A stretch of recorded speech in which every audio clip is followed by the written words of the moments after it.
Hello, my name is Mark Warren. I am the present District 37 Governor of Middle America Ruritan, comprising clubs in the eastern part of the state of Kansas. I've been asked to describe a successful project our district has done to grow a struggling Ruritan club in our area of the United States.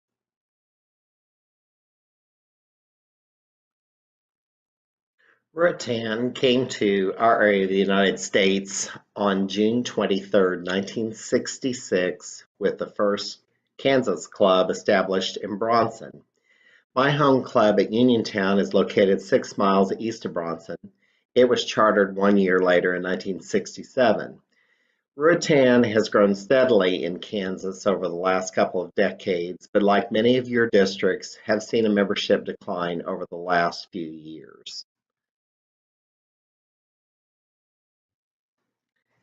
I am in my third year of being district governor for this district.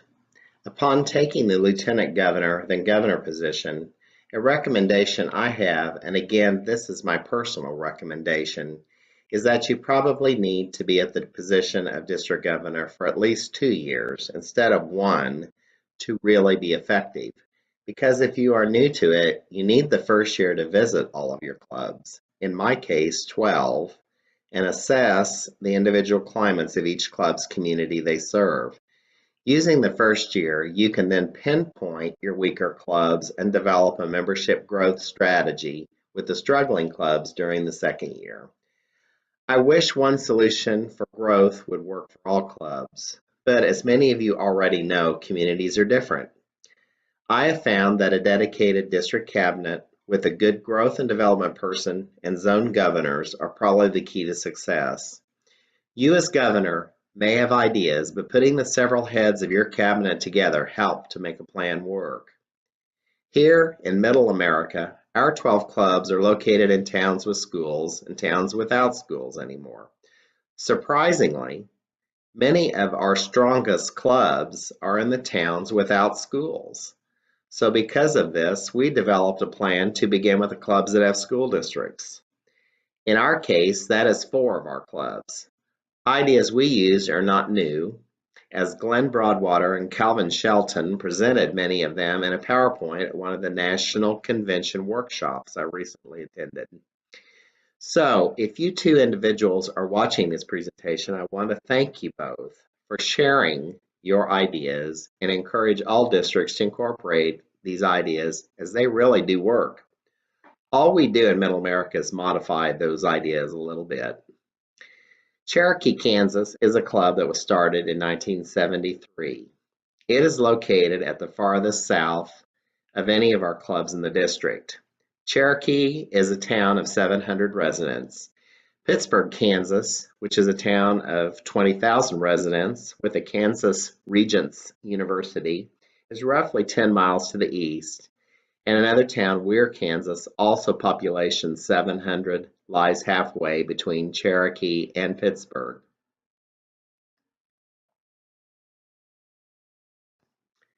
The open house idea Calvin and Glenn described at the convention intrigued me, but how do you get the word out to the community about an open house and include as many people as possible?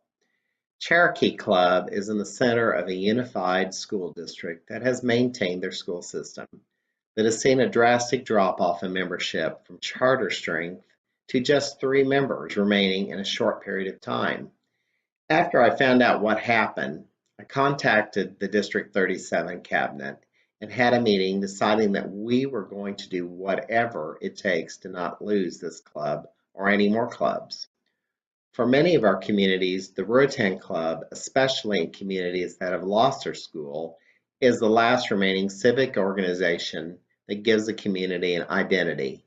And some of them, unfortunately, have lost that now. District 37 cabinet decided we would work together and start by coming up with a plan of action to target struggling clubs first, getting them back on their feet, then concentrate on a second phase of starting new clubs later once all 12 of our clubs are functioning with healthy membership. We decided to start with the City Council of Cherokee. I contacted the city, and upon getting a spot on their next monthly meeting agenda, I contacted two of my cabinet members, including Zone Governor and Growth and Development Director, and a younger, motivated member of one of our stronger clubs that I had met at one of our zone meetings. This individual was excited about Ruritan and offered me his help during his zone meeting if I was to set up a plan to grow a struggling club. He is now president of his home club and is one of the youngest presidents they have had in a while. I took him up on his offer and asked him if he'd be willing to meet me in Cherokee to attend one of their scheduled city council meetings to talk to the city council there about Ruritan, the principles of Ruritan, and most importantly, why he is involved in Ruritan.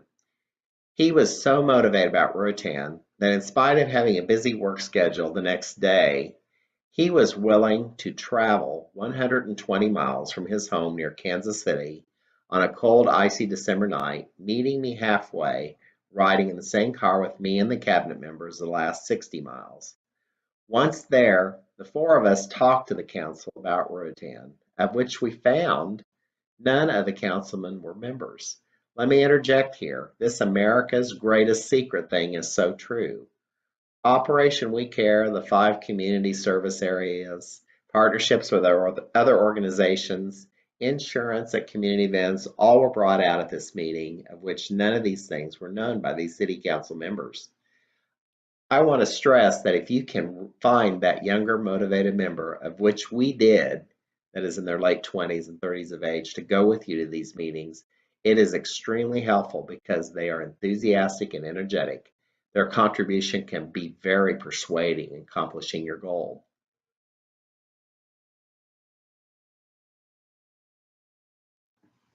In schools within rural communities, the school is usually the central hub of activity for that community. So after the city council meeting in Cherokee, I contacted the high school principal of the school, who is now a member with his wife of the Cherokee Club, and asked him if he would schedule the high school cafeteria for a community meeting and supper in January to invite all residents of Cherokee to learn about the Ruritan Club, which we again later found was not only America's best kept secret, but Cherokee's best kept secret, as the school administrator said he had worked in Cherokee schools for 5 years and hadn't heard that there was any organized community service organization active in town with the title. All he saw were people doing projects, community celebrations, and during the holidays, but didn't realize they were Ruritans doing them. After scheduling the supper, I went back to the city council clerk, who was motivated by our talk at both the council meeting and later community meeting, and joined Ruritan as a new member the following month of February. She offered to send invites out to all Cherokee residents through the city utility bills to list our upcoming Ruritan community supper, which we had set up. After she did this, I contacted that school's food service director to schedule and fix food for 50 people with the school's kitchen staff for that night, as they were able to coordinate that better than we could. Payment to the school staff and for the food was provided through funds from our district treasury. You're gambling now at this point, as we didn't know how many would show up that night.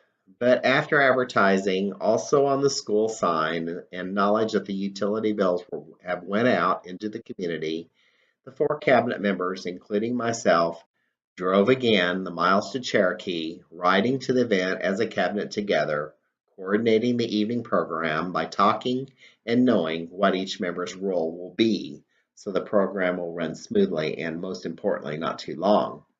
Communication is the key to all of this. Once there, we were pleasantly surprised in that 25 to 30 people showed up. We feel that advertising a free meal, which our district treasury paid for, is a key to getting people there.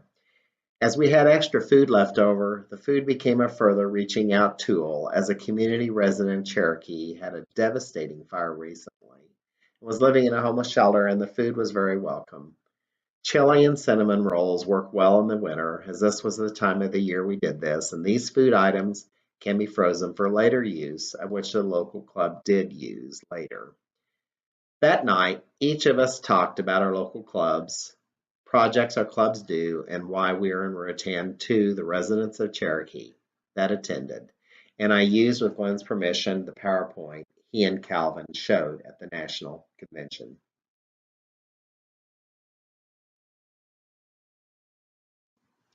After the four speakers finished, including myself, we did not ask people that attended to join that night, but had a sheet passed out to the attendees of the community service areas Ruritan represents and asked them to fill out projects that you would like to see happen in Cherokee under them. The community attendees had time to think about projects after they saw the five community service project areas brought out in the PowerPoint and our talks about our four clubs. They signed their name with contact information, with phone information, and left them on the tables they were sitting at for us to pick up. Usually, community leaders are school administrators, councilmen and women, and mayors. We were blessed to see in this group all of these individuals at the meeting that night.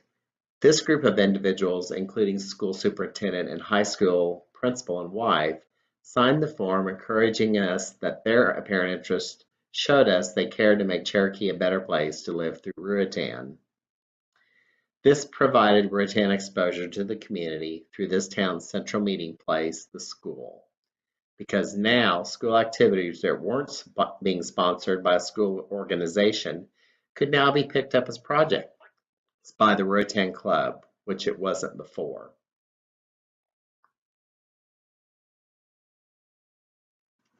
We closed the community meeting with an invitation to all attendees to come to the next Cherokee Ruritan Club meeting for the following month of February.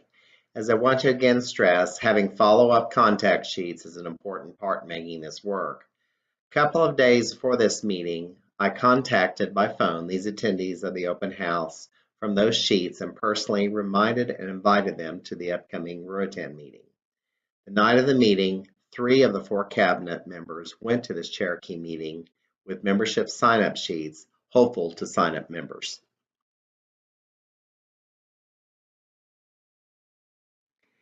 After contacting open house attendees by phone 1 to 2 days before the Cherokee February meeting, I contacted the zone governor and growth and development director, and along with myself, traveled the distance once again to attend Cherokee's February meeting. We didn't know when we got there if any of this effort paid off. Upon arriving in Cherokee, to our pleasant surprise, the meeting location was populated with many of the open house attendees and some friends of the attendees of which came at their invitation, and almost all were ready to join the club that night. We did sign up that evening, which energized us as a cabinet now to proceed to our next target club. We saw a club that had dwindled to 3 members increase to 18 members that night. As there were only 3 existing members there, the meeting for the evening of this new revitalized club was how to conduct a Ruritan meeting, as almost all except the 3 didn't know how a meeting is conducted.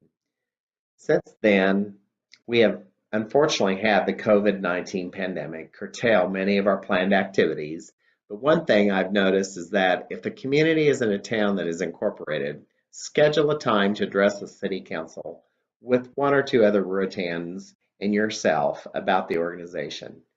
We'd scheduled a second club building activity in another school town, one of the 4 Ruritan school communities following this format. After the first meeting with the city council in this second community, we had a city council member sign up after the talk, like we saw happen in Cherokee. City council members are excellent people to get on board. In this case, this member has lived in the community all of their life and is now bringing other family members on board, one of which lives in another Ruritan community close by.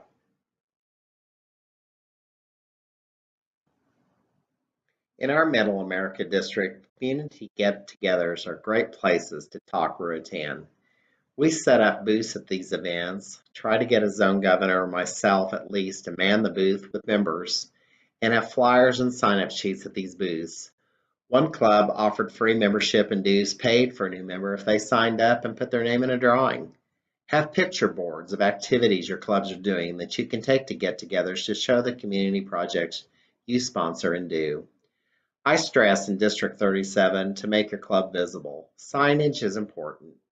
A 50-year Ruritan member has a farm that adjoins US Highway 54 in southeastern Kansas, outside of the first town in Kansas to charter a Ruritan club in 1966, Bronson. He is still active in this club and donated land to allow our district to construct a billboard on his farm along US 54. After obtaining approval from the Kansas Department of Transportation, we recently finished this project and hope to see this as a tool to attract membership.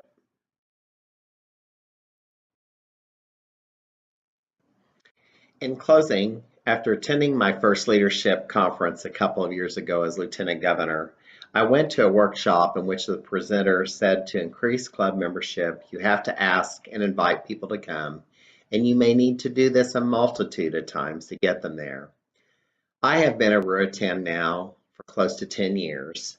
My dad, who is 97 and a World War II vet, asked me to go with him to a meeting a multitude of times.